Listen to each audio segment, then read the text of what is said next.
Now I want to introduce our presenters. We have Joryn Jenkins, a family law attorney and founder of Open Palm in Tampa. Joryn is an author of 9 books that you will want to check out for sure. She has become an expert at marketing her collaborative practice, and now, fortunately for all of us, she shares her marketing strategies with professionals to promote their services. Joryn is a member of Next Generation Practice Group in Tampa. We also have Conti Moore, who is a family law attorney and founder of Conti Moore Law in Orlando. Her firm is known for its credo, stress less, choose more. Conti has been recognized by the National Bar Association and Impact as one of the nation's best advocates 40 lawyer under 40, and was presented with the coveted Excellence in Service Award. She was recently quoted in the New York Times in an article about child custody for those on the coronavirus front lines. So you'll want to check that out as well. We can send a link to you. Very happy to have both of these presenters here today. Thank you so much. And now, Joryn, the mic is off to you. Thank you so much, Kristen.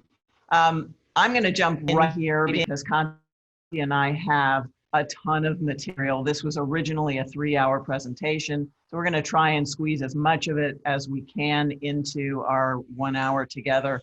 And I may run over. If I do, we will make the video available so that if you have to leave, you can watch the last 15 minutes, whatever it is.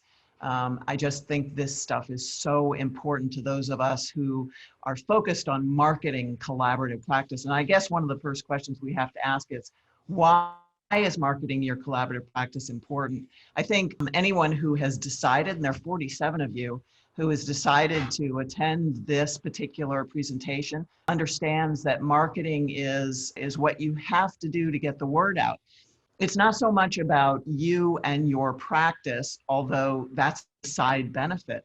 It's all about educating the population about this wonderful alternative to litigation. Now, Conti is still doing a lot of litigation. In fact, I don't think, Conti, have you had your first collaborative intro training?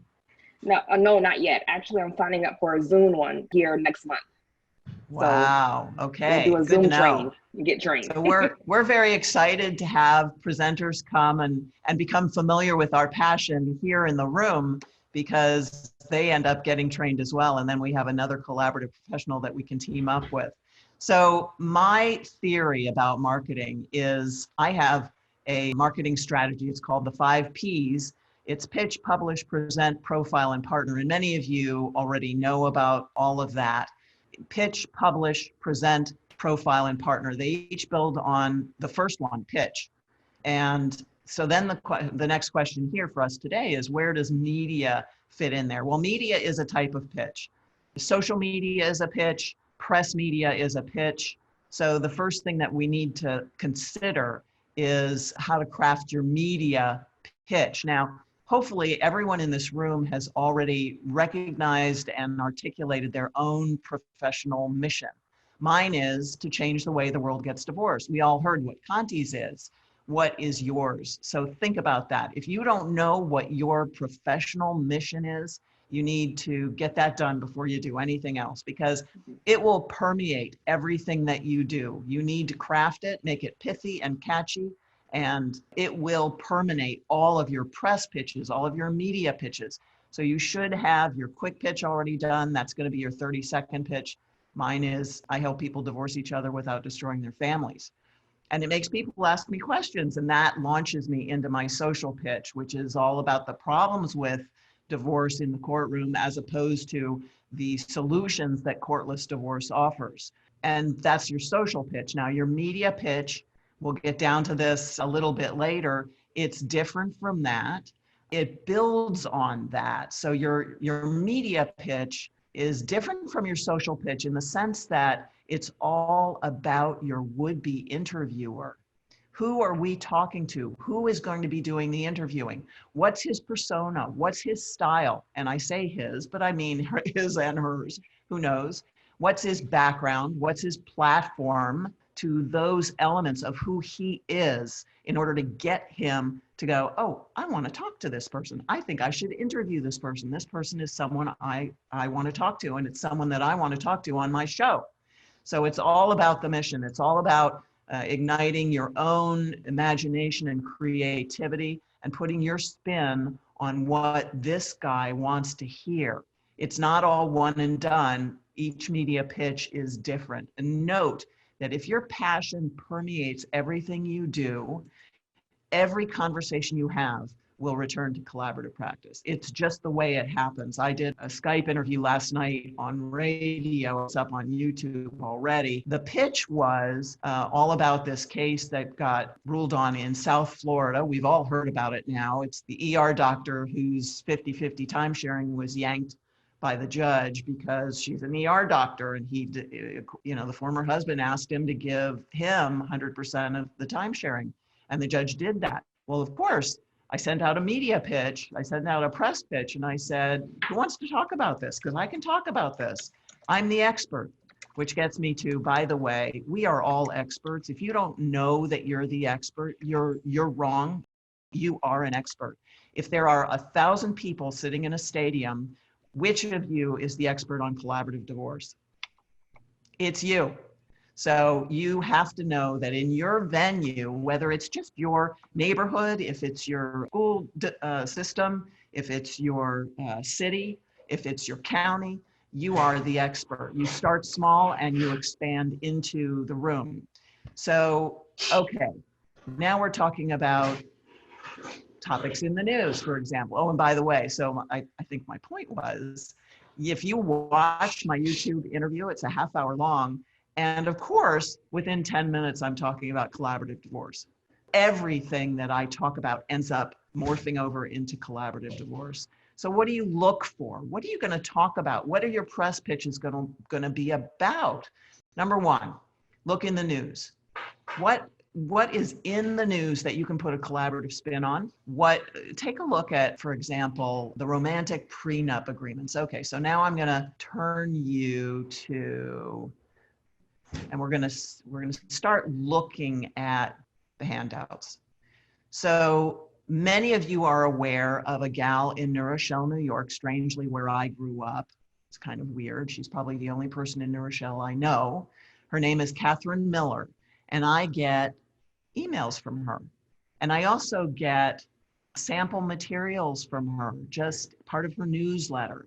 So she did this, I think it could easily be a press pitch. It's not technically, but she did a thing about how a prenup maybe can help your marriage rather than harm it.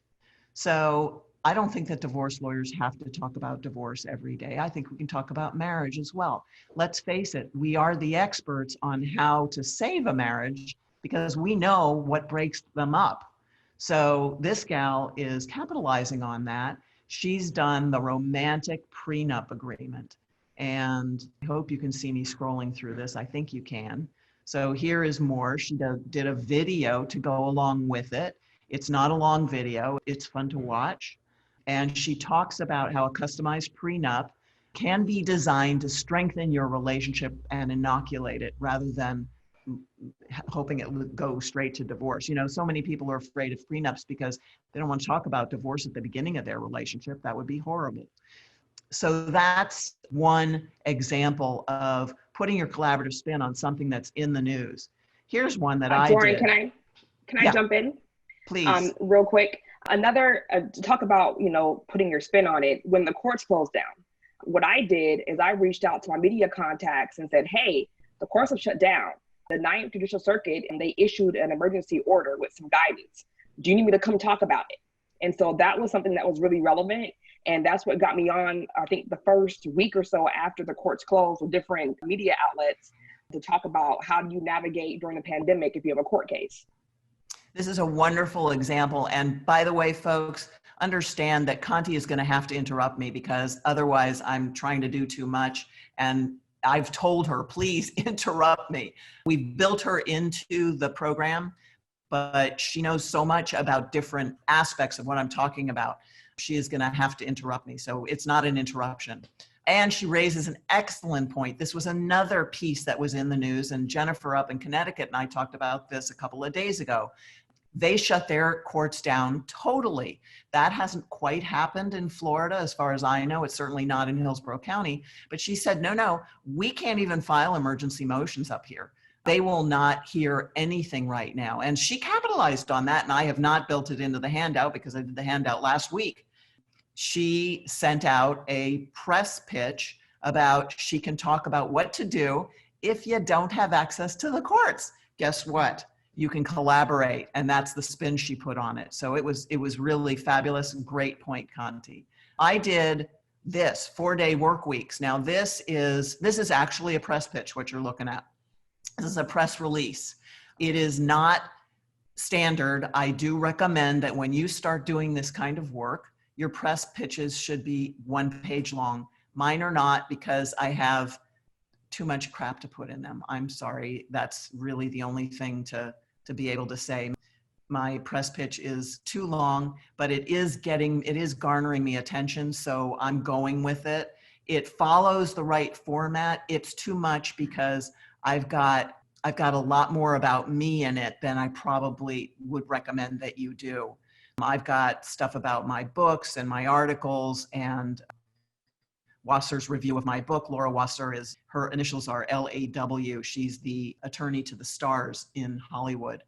And she did a review of one of my books, so that her review is in there. It catches media's attention. If you have something like that, you need to capitalize on it. If you don't, you need to get it, and you can, and I can help you do that. So this is a typical press pitch, 4-day work weeks. Now, why am I talking about 4-day work weeks? They were in the news. How can I turn that to my advantage? My advantage being to push the collaborative concept. How can a shorter work week, look at it's sort of near the top, but the 3 bullets. How can a shorter work week help balance work and family? Could a shorter schedule help you live longer? How can a shorter work week lead to a happier marriage? So that's what we talked about. I must have done 5 radio interviews, and I did 1 TV interview, which at some point we'll send you the link to that. That was in Louisiana. I did it by Skype. And they've had me back since then, because I have now become their go-to person for divorce stuff.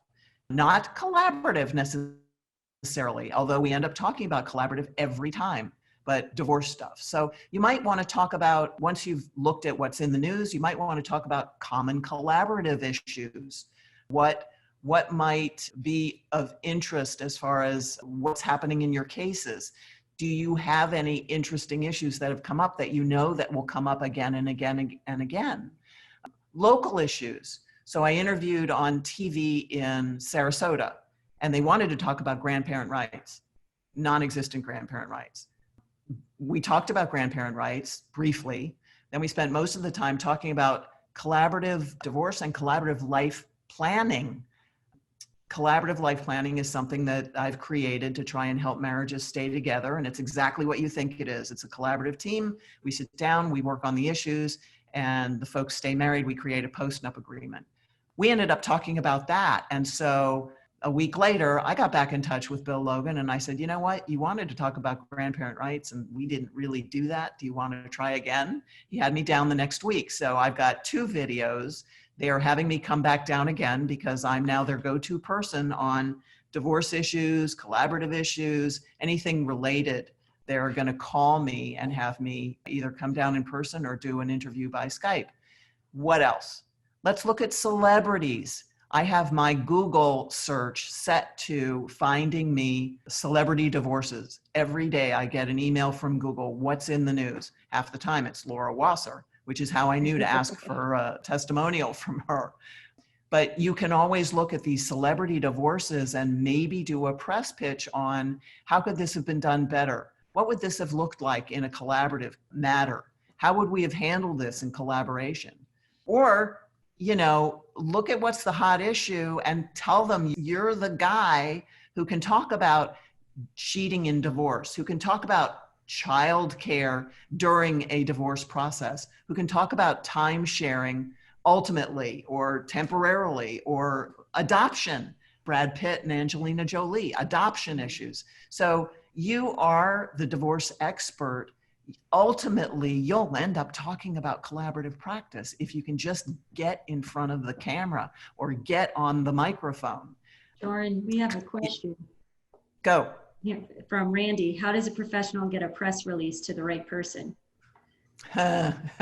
She's jumping down. She always does this to me, jumping down to the end. So go to Fiverr, Five, with two R's at the end, fiverr.com.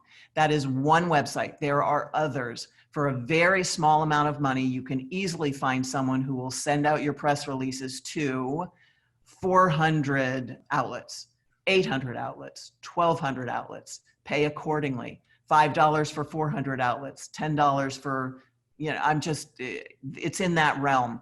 And that's generally how I start. Once you get contacts, then you get contacts and you keep them, and then you send them out yourself. Right. So I think Bob Freed is probably in the room with us today, Robert Freed up in Connecticut. Robert emailed me a couple of days ago and he said, here's my big takeaway from your marketing webinar. And he shared that with me. And in sharing it with me, he also shared that his wife has connections with Oprah, well-known media personalities. And I said to him, have you been on Oprah's show? Can you get me on Oprah's show? And I sent him a press pitch, because you should be open to making the connections wherever they show up. I will obviously kill him if he steals my idea for a press pitch, but not really. He has these connections. I don't know if he's made use of them yet.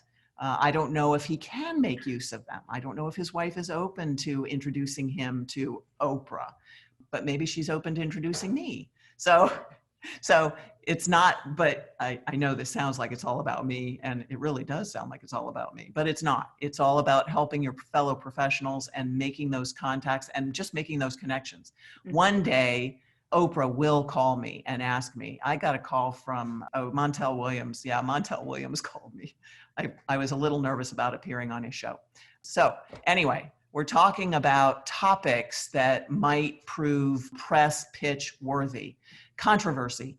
How can my services solve this problem? So the problem of getting someone to sign a prenup in the first place. How can we solve that problem?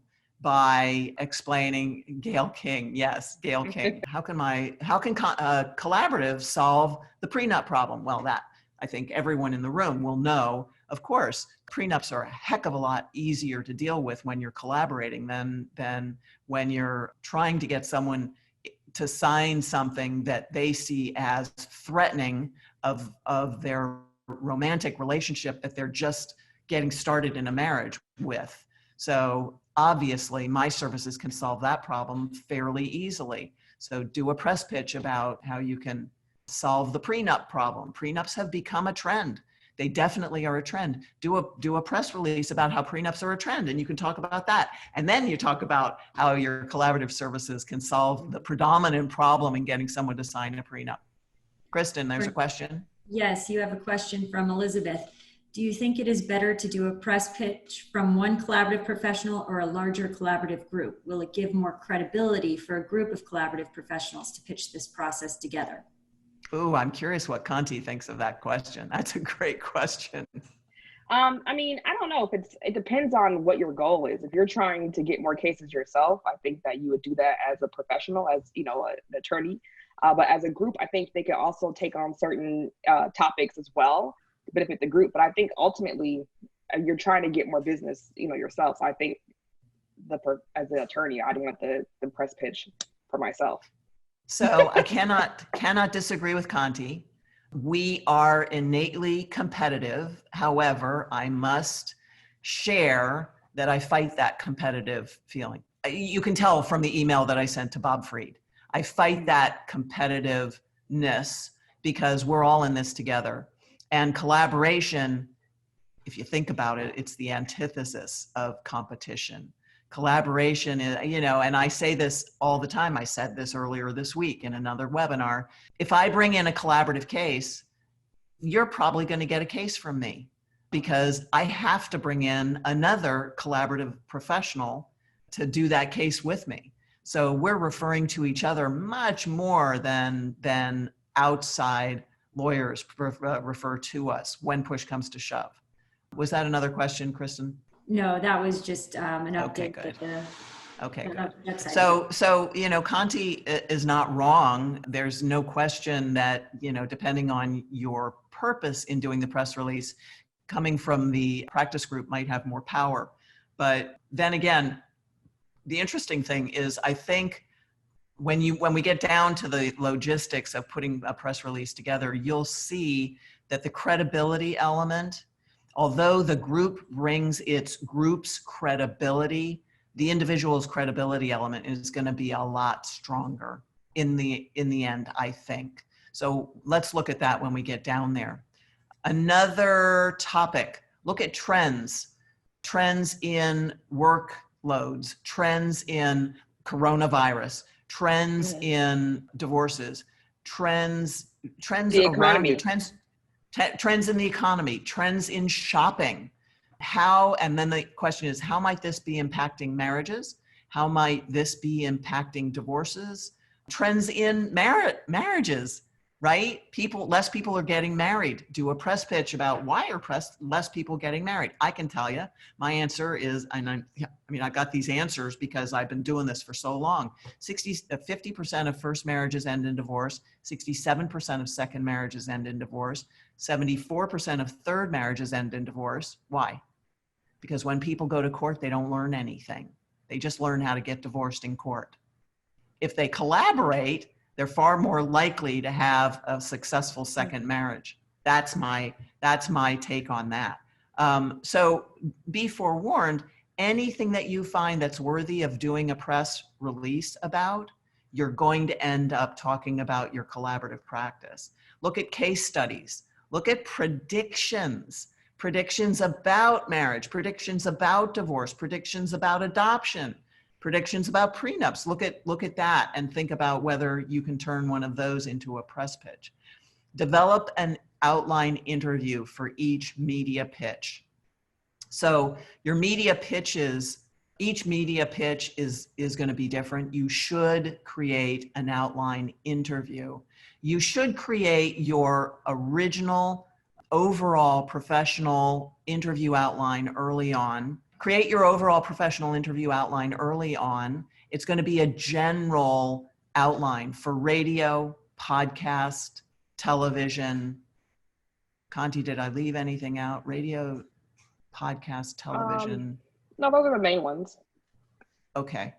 And there's a handout in your materials of my overall professional interview outline. And what I did, not everybody wants to do it this way, but what I did was I did the questions and the answers. And I'll tell you why.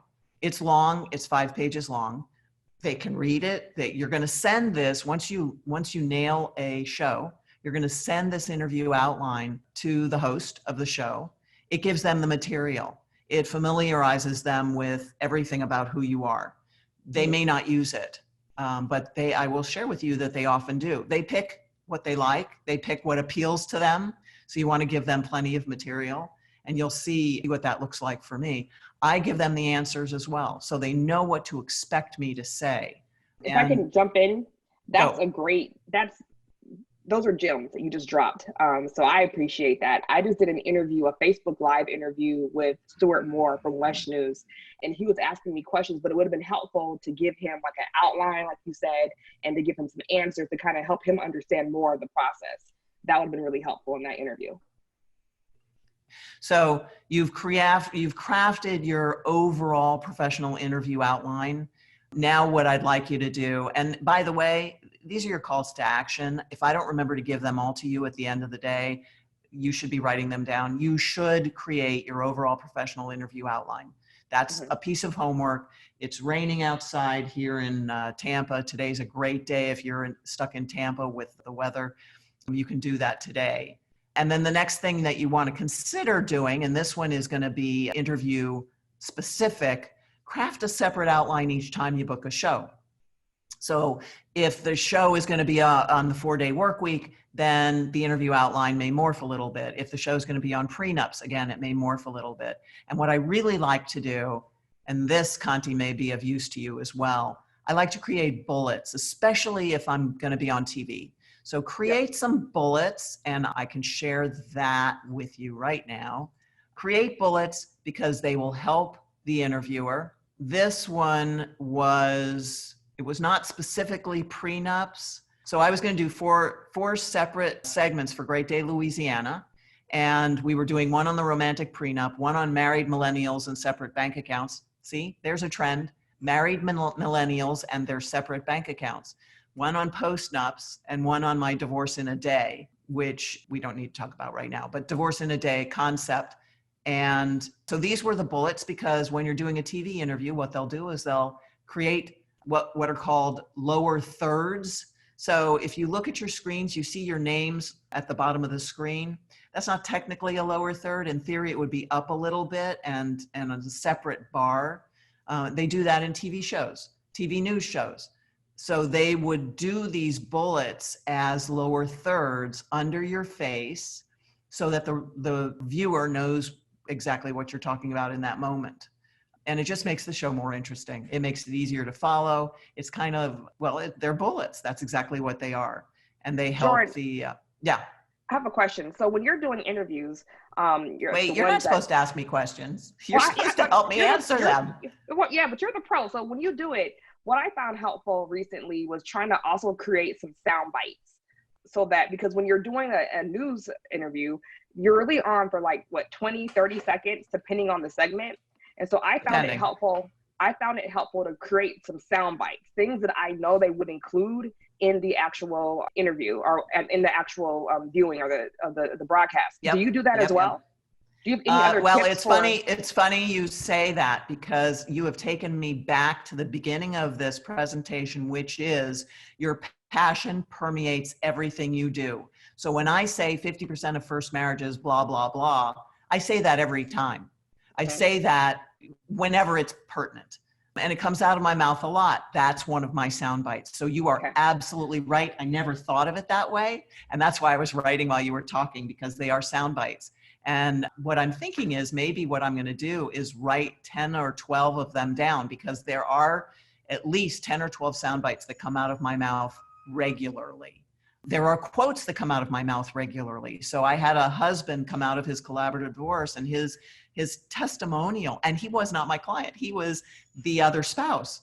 He said, "I came out of my divorce a better person." Oh my God, what kind of soundbite is that? You are all welcome to use it. That is what a collaborative client will tell you when he gets his divorce. And that's a wonderful soundbite. It's also a quote, right? His wife, by the way, came out of her divorce, and her quote was, "I learned to listen to my husband again. It just sounds different when someone else says the same thing he said," which is huge. For us collaboratives, we know that's something they learned when they got divorced with us. They didn't learn anything if they went to court, but with us, they learned how to listen to each other. So those are huge sound bites, in my opinion. All right, let's talk about compiling your list of targets, because that's really, it's not that hard to do. Your list won't be that big initially. You'll accumulate more people for your target list later on. But first, think, what is media? Media is any means of mass communication. So it's print media, it's publishing, it's news media, it's photography, it's cinema, it's broadcasting, it's advertising. Have I forgotten anything? Broadcast is radio and television and podcast. I think I've covered. Yeah, you covered them. Okay. So now with that in mind, what are your free outlets? Well, who's hungry for content? Who's looking for content? Strangely, just about everybody is. Think about publishing and print. What are we talking about there? We're talking about newspapers. We're talking about magazines. We're talking about journals. Who do you know who works for a newspaper, who works for a magazine, who works for a journal? And really, just to add to that, with the coronavirus going on and how to navigate the legal system now, and I mean, wherever you live, there's local newspapers, there's different organizations that are putting out content. I did one for the Orlando Times, which is a local, really small newspaper here that's only in print. So there's people within your community who are dying for knowledge and dying for some sort of guidance that we can all talk about, something to help them out during this time. That's something besides the death toll. Right? So people want to hear something else. So this is a time to really kind of get out there and talk about those things. Well said. Well said. And remember, you're focusing on the news person who's hungry for content, and he's focusing on the population who's hungry for content. So, it's like hearsay. You've got to make sure that you put the spin on it that the news person wants to hear. Why is this going to help him? Why is it going to help him do his job better, right? So think about who you know in newspapers, magazines, journals, and any other news print publication, and then special considerations. What are your choices? Do you want to be published or do you want to be interviewed? Big difference there. And you'll see in the materials, I've included pieces where I've been interviewed for, I think, Good Housekeeping and Red Book Magazine, I think, and also Martha Stewart's magazine. So you may just want to be interviewed. You may actually want to get your own piece published. Those are two different ideas, and they're both equally valid. Let's talk about broadcast and video. So you've got television. Now, remember, we're putting together a list of targets. So who do you know who works in broadcast, who works in video, who works in television, who works in YouTube, who podcasts? We all know people who are doing podcasts. Have you made a list of those people that you know that you can reach out to and do a show with them? They're always looking for content. And then how do you put the spin on your passion that satisfies their needs, their mission, their purpose, right? Same thing for radio. And then special considerations. Can you copy? Can you link to where it gets published? Can you republish? Can you repurpose? I'm all about repurposing. Please don't rework the wheel every time reinvent the wheel every time you turn around. If you blog something, also do a video on the same thing, then do a press release on the same thing. Repurpose everything. With your search engine optimization as well. Absolutely. If you're into SEO. That's huge, Conti. That's a huge point. Every time you get published somewhere, you're helping your own SEO. And then when you link to it, you're helping your own SEO again. It's like geometrically double, quintupled, whatever it is. And then you've got your internet and your online media. You've got the traditional adaptations of what we already know: newspapers, magazines, e-zines, radio, podcasts. You've got YouTube, you've got websites, you've got your own website, you've got other people's websites. Do you want to have your information as a guest blog? I've got blogs on Laura Wasser's It's Over Easy website. What else? Do you have, are there special considerations? Do you want to get your own YouTube channel? Yes, I've got two, one for my legal practice, Open Palm Law, and one for my marketing side of my business, JorynJenkins.com. So think about that, different YouTube channels. And then which social media? Conti, can you talk to us about social media? So social media people are on social media right now all the time. People aren't working, especially in Orange or Osceola counties. People are on there. I actually stopped my pay-per-click ads and moved everything over to social media, and it's doing really well. With social media, you can post videos on social media. When the pandemic first shut down the courthouses and we decided to work from home, I literally purchased a tripod on Amazon for $30.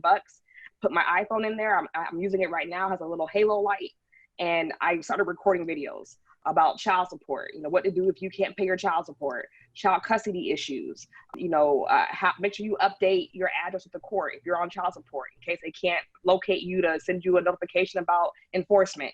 So, just little quick 30-second, 1-minute videos that you can post on your Facebook page. You can post on Instagram. You could also share them in different Facebook groups. I had one, the child support video, I think I got 100+ shares on that video, and it gets people to come back to your Facebook page, right? So if you share it from your Facebook page and then other people share it, they come back to your other page and look at your other content. You really don't have to pay a lot of money right now for marketing online if you're using your social media, your Facebook and Instagram, and also YouTube. So any video that I created with my phone for $30 with my tripod, I put it on YouTube as well. So really right now is social media is a good way to get your message out there. And like for me, I didn't know a lot about collaborative. Elaine took me out to lunch and we talked about it and I got excited about it. And now I'm going to get trained. But this is the time to really educate people who don't have anything else to do right now about collaborative law and how it works. So, I mean, put out videos, keep sharing them, and you'll be surprised at the response that you get from people learning about this new concept. So I started doing what Conti's talking about years ago, and I recently had a young man and his partner contact me. They've created a new app. Can't remember the name of it. I'll share it with you if you ask me by email. And it's intended to help people get divorced without hiring lawyers,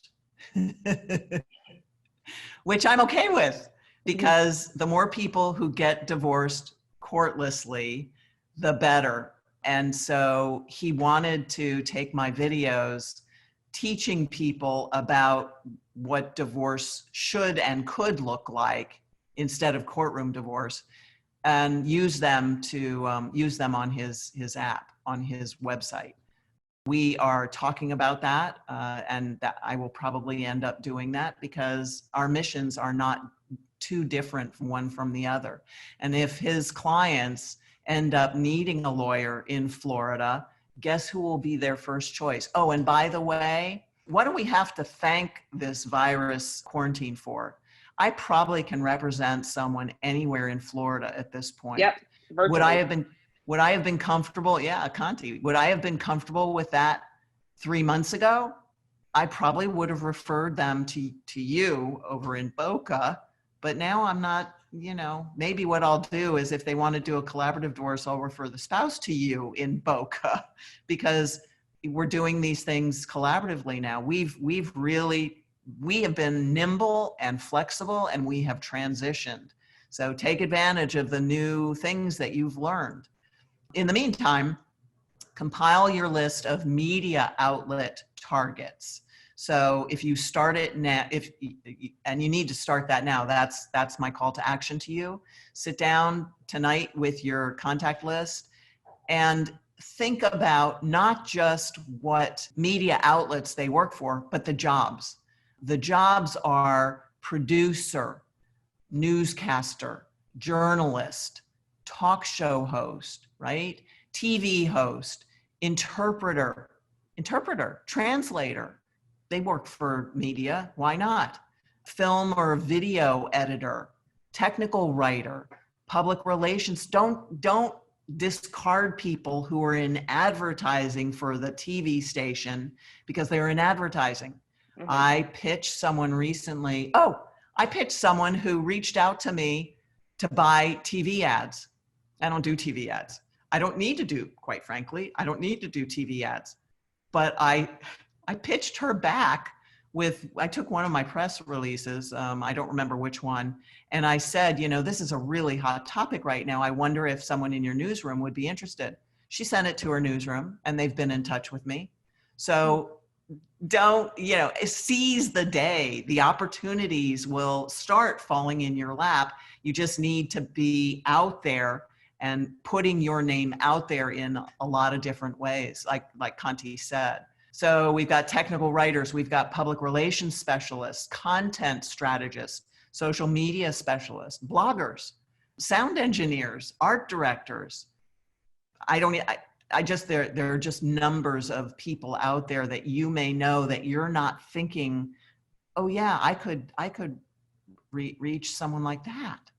And then we talk about media interviews. So let me just point you to some more of the materials. There's a lot of stuff in the materials, and I want to show you the blog that I wrote on marketing by interview. So this is a fairly incisive piece about how to do your marketing while you're doing an interview and how to procure a television interview. It's pretty directional. If you have any questions about it, please don't hesitate to reach out. People will tell you I love talking about this stuff. So what is a media interview? And then which media interview is right for you, for your personality, for your collaborative practice. I don't know you. So, are you an MHP? Are you a financial professional? Are you a lawyer? Are you an introvert? Are you an extrovert? Some of this stuff may appeal to you and then other stuff may not. You may be perfectly comfortable doing a radio interview, but not so comfortable doing a TV interview. What about live interviews versus when they just can record you, you can repeat it? For me, I talk really fast, so I have found that I don't really like live interviews as much as ones where I can say, let's redo that. Let me say that again. But I've learned that in the past couple of weeks about, live, a 5-minute live interview versus a 20-minute one. It's right. What are your preferences? Right. The longer the interview, the more chances you will have to talk, to tell stories, which are fabulous. Telling stories is fabulous marketing because stories connect us. We hear ourselves in the stories and they appeal to us. We relate to people through stories. So you have more time to tell stories, but you also have more time to connect up the dots for the interviewer. So if it's a really short interview, they are on what they want to talk about and you'll have less opportunity. But it's okay because you're getting your name out there. You are the expert. Once you're the personality that they're calling, they will call you again. So Conti's absolutely right about that. You want to do, and then the questions are, there are newspaper and radio phone interviews. That's how I did the Good Housekeeping article that is in here. This was a piece that was done that Lindsay Teagar called me. I had no idea that she was from Good Housekeeping, which is dumb of me. Let there be no doubt, I should have done my homework. I did not, but she got this published for me in Good Housekeeping, and I think it was also published somewhere else. Oh, this is the embarrassing one. So this one is, it actually is all about collaborative, which was amazing. And it was published in CNBC. So it was published in a couple of places. This was by a woman named Constance Gustke, who was shocked that I didn't know who she was. So illustrates my point really admirably. Know who your interviewer is. Everything that I'm teaching here, I've learned through my mistakes. So learn from my mistakes and don't take 7 years to learn all this stuff like I did. You can learn it in less than a year and you can put it to your advantage. Constance Gustke writes for the New York Times and the Wall Street Journal. She is a well-known, highly respected writer. And thank God I rescued that interview. We actually did two sessions. I'm not sure how, because I was very apologetic for not doing my homework. But apparently I do a better interview than I do my homework. So I kept her on the phone and she called me back again. So we spent a total of 2 hours doing the interview, which was good for me. There's my blog on press releases and multi-purposing. So that's in your materials. And you can take a look at that. Someone asked where the materials are, and I thought they had gone out before this, but that's fine. You'll get them afterwards. If someone's already answered you, good, but we'll make sure one way or another you all get the materials. So back to media interviews, you've got your newspaper, radio. They may interview by phone. Got your local media. So I did an ABC roundtable video I actually went in person down in Sarasota. If you're going in person, be aware that you need to dress the role. So dress professionally. I'm sure I don't have to tell people this. Dress professionally. I always wear my brand colors. Always, always, always. Mm. I've created my brand. It's critical. People know what to look for. They can find me in a room now because of my brand colors. My business cards reflect it. My artwork reflects it. It's almost embarrassing, not quite. And then you've got the visiting media interview. So I was headed to Louisiana for a conference. We were doing those 4 interviews in person because I was going to be there anyway. I'd already done a couple of Skype interviews. You can find those on my YouTube channel, on my website. The conference got canceled. So now we've rescheduled those 4 interviews by Skype. And it's actually helpful probably for you to look at those videos so you get an idea of what you can do. I was not thrilled with the Skype channel. I like Zoom a lot more, and I don't understand. Say it again. I said Zoom is great. You can also with Zoom go live on Facebook, FYI. Thank you At the for, same time. yes, thank you for adding that. That's a critical component. Live Facebook ads. My sister's doing those. I haven't started doing those yet. I can't believe my sister beat me to it. So let's see, we actually are making it through this material, which is shocking to me. So create your press release. You've got the instructions for how to do that, and you've got sample press releases in your materials. I think I've included 4 or 5. Again, remember, you want a one-pager to start with. Unless you're at least 60 years old and have a lot of credibility that will snag the media's attention. So credibility in the form of books always gets media's attention. Best-selling author, they love that, they eat it up. Being on other news shows, if the news shows are really high profile, like Oprah, that would snag media's attention. Give some thought to where your credibility is and what pieces of it you think you need to include. And then, by the way, if you're not getting much success with your first few press releases, redo them. Do them a different way, different credibility. Try it again.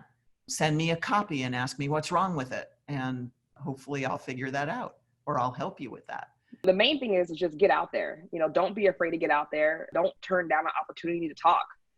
Talk to everyone. Another thing you can do are free webinars. So what I'm doing right now, just to get my name out there to different churches and community organizations, I'm offering a free webinar on how to navigate custody issues during a pandemic, tips on how to handle child support during the pandemic if you can't afford to pay child support. And so I'm creating these free webinars, which I can do from my office at my home, and I'm getting out there.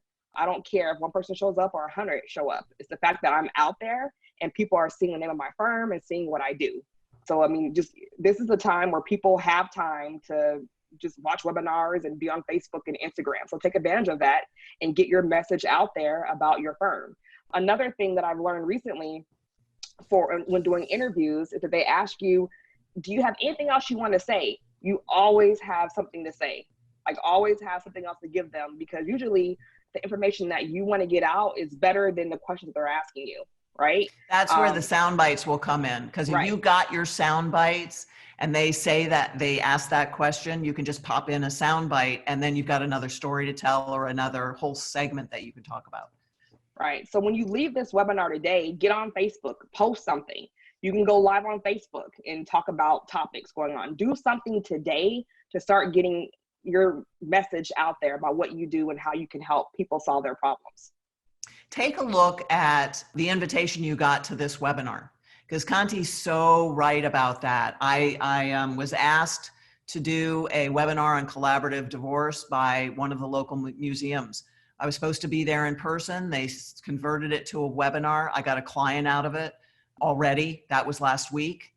And so look at the release, I don't know what else to call it, that publicizes your webinar speaking event, and make sure, because you may get, as Conti said, you may get one person to show up, but if it went out to 100 people and they couldn't come, and by the way, you may want to let people know that the video will be available.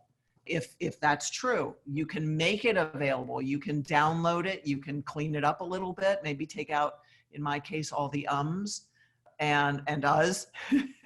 And once it's cleaned up, you can send that out for people to watch who couldn't come or who couldn't stay the entire time. But the release, that's going out to, and by the way, you can repurpose that. So, post it on your website. Why not? Or do a blog about you did this event and how insightful it was, how much you learned by doing your own event. You can repurpose everything. And I truly, truly, truly believe in that. So one of the handouts I gave you was my HARO handout. So I put in the HARO handout because you're all going to go, why? HARO is help a reporter out. That's how Constance Gusky found me. I reached out to HARO. I signed up. I haven't used HARO in a year now because I haven't needed to.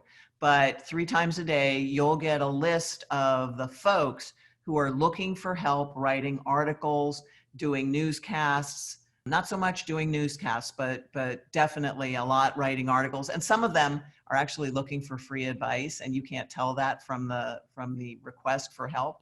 And very few of them will appeal to you. Maybe one a week. If one a week appeals to you, answer it right away. I mean, right away. You have to be on it. You'll get one at breakfast, you'll get a list at lunch, you'll get a list at dinner. Those can be very helpful because there are legitimate, serious reporters using that resource to find the experts. And let me leave you with number one, do what Conti said.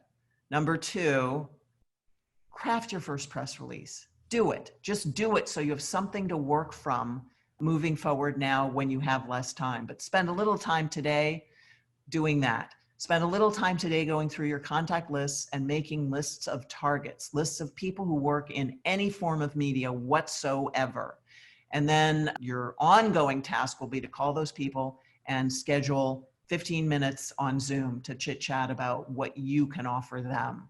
And then finally, sign up for HARO because it's worth it. It's worth the effort. You'll get some interesting information that way. Did we have any other questions, Kristen, along the way that we didn't cover? We had one in the Q&A. It was a comment from Teresa. We were talking about the introductory trainings via Zoom, and she just wanted us to mention, that we're monitoring the approval with IACP and FACP, and we will keep everyone posted. I don't know, Joryn, if you have more information to. Yeah, that's true. Conti, you mentioned that you were going to go to a training virtually. Those trainings haven't been approved yet by IACP. They are working on that as we speak. I think did I introduce you to Adam Cordover, Conti? No. Okay, I will do that. Adam is on the IACP committee that is considering how to make a virtual training approvable.